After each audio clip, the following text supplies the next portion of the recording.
తిరుమలలో సనాతన హిందూ ధర్మ పరిరక్షణ కోసమే శ్రీ వెంకటేశ్వర ధార్మిక సదస్సు నిర్వహించినట్టు టీటీడీ చైర్మన్ భూమన కరుణాకర్ రెడ్డి తెలిపారు.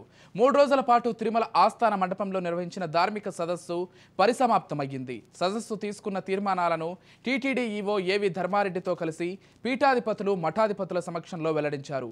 ధార్మిక సదస్సు విజయవంతంగా నిర్వహించడం శ్రీ వెంకటేశ్వర స్వామి అనుగ్రహంగా భావించారు. టీటీడీ ఈవో ఏవి ధర్మారెడ్డి కృషి వల్లే ధార్మిక సదస్సు విజయవంతమైందని ప్రశంసించారు. తర్వాత జరిగినటువంటి ఈ ధార్మిక సదస్సులో అనేక తీర్మానాలను చేయటం జరిగింది.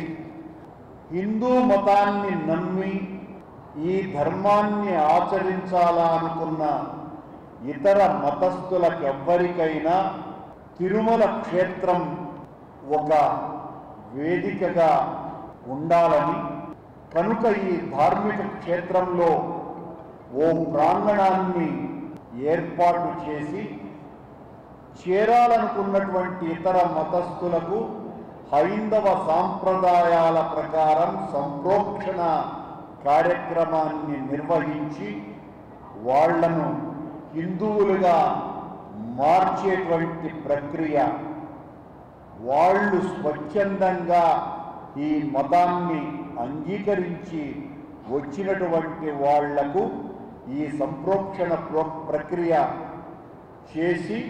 చేయటమే కాకుండా వాళ్లకు ఒక్కసారి వెంకటేశ్వర స్వామి దైవ దర్శనాన్ని కూడా ఏర్పాటు చేయాలని నిశ్చయించటం జరిగింది.